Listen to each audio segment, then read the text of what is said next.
ka-amiga. Andito lang ako ngayon kay Jonathan para linawin ko yung tungkol sa bike. Kasi ang daming nagbabasa sa akin, wala namang katotohanan yung mga pinagsasabi ninyo. Kailangan klaruhin natin kasi si Jonathan yung pilit ng pilit sa akin na humingi siya ng ng 1,600. 1,300 yun. 1,300 para daw tubusin yung nakasangla doon kay Thinking Body. Ngayon, ngulit si Jonathan sa akin. Kasi araw na yun, may paggawa ako nung araw na yun, di ba? Hanggang sa umabot ng tanghali na, napauwi na ako sa bahay. Tapos ngayon sabi ni Atan, ate, pwedeng makaano ng 1,300 kasi tubusin daw niya yung bike. Sabi ko, bakit mo tutubusin? Sabi ni Atan, tubusin daw niya para daw gamitin niya. Yun lang ang alam ko. Okay? O ngayon, paliwanag mo, Atan, kung bakit mo tinubos ang bike kay Thinking Body. Tapos ngayon, napilitan mong ibibenta sa iba, di ba? Unahin mo, ibibenta muna sa iba muna. Binenta muna kila Ate Aing. Grabe ang presyo eh. Pababa na pababa. Pinakot niya lang ako mga ilang isa bumalik. Sa'yo ko na lang naisip. Baka sakaling bilhin mo. Yun, binili niya. Yan ni Ate Jenny. Yung bike ko na Ate Jenny na tsaka wala nang utang. Bali yung utang ko sa kanya 1,600. Bali ang punta sa 3,500 binenta ko kay Ate Jenny. Bigyan ka ng 1,900. Oo, binigyan niya ako 1,900. Ate kami ni mama ko. Ay sa 2 buwan, panggastos namin yun, tinitipid-tipid namin. Kasi pupunta kami doon sa Cagayan Valley. Ay 2 buwan pa. Ay sa nakuha ng pera, ay wala nga.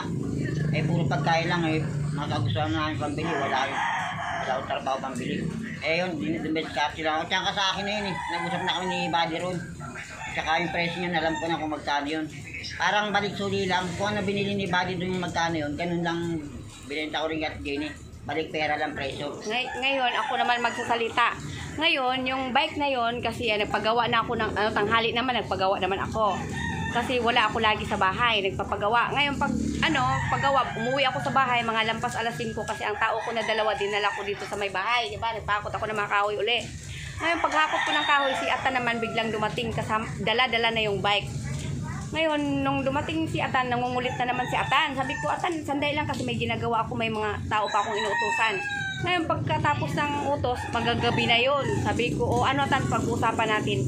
Ngayon, sabi ni Atan, yung bike daw, sa akin daw niya ibibinta. Sabi ko naman kay Jonathan, nga, wala naman, Tan, yung bike mo halimbawa, kasi hindi magagamit yan, nandyan lang sa may buliga, pwedeng sa ulian halimbawa ng halagang 3,500. Ganun lang ang ko.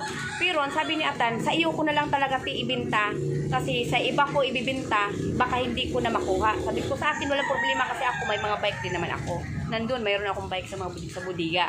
Ngayon Tan, ang daming nagbabasa sa akin ng mga na wala namang mga alam. Dapat bago kayo alamin niyo muna ang punot dulo, okay? Yung nga po mga basher ba yun? Mga basher. Mga basher.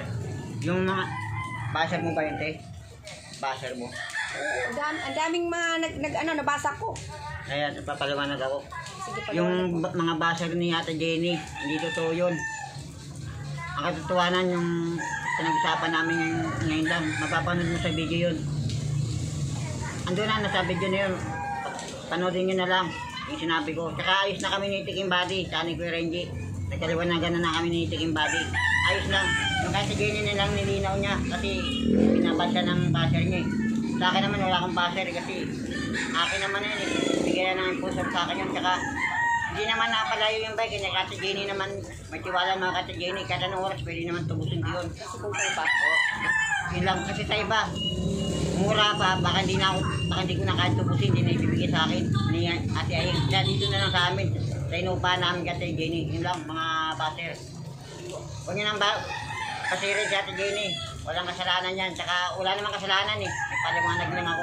Yun na po mga basher. Okay. Ngayon, yung mga nagbasa sa akin, ganyan na, may nabasa ako doon na karmahin. Sana kayo ang karmahin, okay? Kasi wala kayong alam. Huwag kayong husga ng husga na hindi nyo alam ang punot dulo, okay? At saka isa pa, yung bike ni Jonathan, hindi ko pinag-interesan yan. Kasi umpisa pa lang, sinabihan ko si Jonathan na, Tan, yung bike mo nandito lang ilalagay ko sa budiga. Kung sino man ang tutubos, walang problema, pwedeng tubusin, okay? Yun lang ang ko. Kasi ako may bike ako sa budiga eh. May mga bike kami doon nakabitin doon sa may budiga.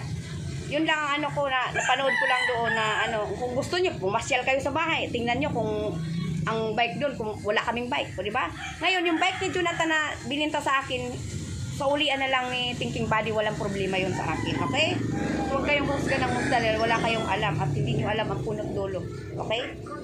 Yung bike, nakuha ko yun dahil si Jonathan nangungulit hanggang gumabi dahil wala daw siyang pera na panggastos. Wala talaga nga.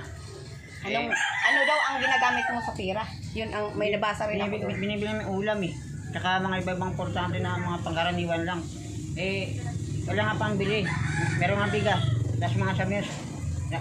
Puro ganun ba? Walang pera. Meron pang ganun. Hindi man ang bata. May edad na ako. 30 na ako. Ano ko bata? Parang tipirin. Edad na ako. Tayo nga dapat. Nalalaman nyo nga dapat yan. Kahit natin na pwede kumaroon ng pera. Hindi lang naman kayo. Tsaka di man ako mukhang pera eh. Wala naman akong trabaho para magkapera. Hindi ko may trabaho ko, sana hindi ko may bebenta yan. Tsaka hindi naman nalayo eh. Dito lang sa may tapat namin. Kaya ate mabait, kaya ate Jenny. Yun. Tsaka huwag kayong ganang musda. Ay, kaya hindi ako nakapag-upload sa aking yung sa aking libangan ko lang ba parang pang paano lang ng ano ba yun, yung stress ganyan. Nag-ano lang ako, upload ganyan, ng mga anong ginagawa-gawa, ganun lang naman eh. Pero yung manghusga ka ng tao na hindi mo alam mo, ganun kay mamaya magkasala kayo sa Diyos. Yun ang tandaan nyo. Mananagot kayo sa Panginoong Hesukristo. Bahala na ang Diyos sa mga taong mapanghusga, okay? Yun lang. Basta yung bike pwedeng tubusin dito sa bahay kasi nandyan lang naman, hindi naman ginagamit eh. Bago naman yun, hindi naman lumayon eh. Nandyan lang, tinatabi ko lang naman sa bodega. Tsaka hindi naman lugi yung si ate Jenny ron eh. Tsaka hindi naman lumayon, hindi masira. Yun nga. Kasi ang ko rin talaga, hindi ko rin gagamitin kasi may bike rin, may bike ang asawa ko na binili sa yung Japan ba yun? Japan na bike, gano'n, ang ganda. Tsaka sinabi Hindi ko nga natin yun una eh. ginagamit eh. Sinabi na sa kanya natin una yan, meron doon siya kaso napilitan lang ata Kasi ang sabi ni Atan, bibinta nga daw doon sa may bakery, o gano'n. Inupiran siya ng 3,000. Mura eh, 2,800. O diba, inupiran siya ng konti. Pero sa akin, hindi ko pa nag-interesan yung bike ni Jonathan. Nandyan lang yung bike ni Jonathan, pwedeng tubusin lang. Okay, yun lang. Tubusin na lang para walang problema. Kasi, tubusin na lang yung dyan. Hindi ko naman Kasi pag hindi yan tubusin, baka mapilitan din ako ibenta yan. Ganun na lang. Okay lang yun. Ganun na lang din yun, okay? Maraming salamat sa inyo. Salamat. Kaamigo. Okay. Nanay. Okay.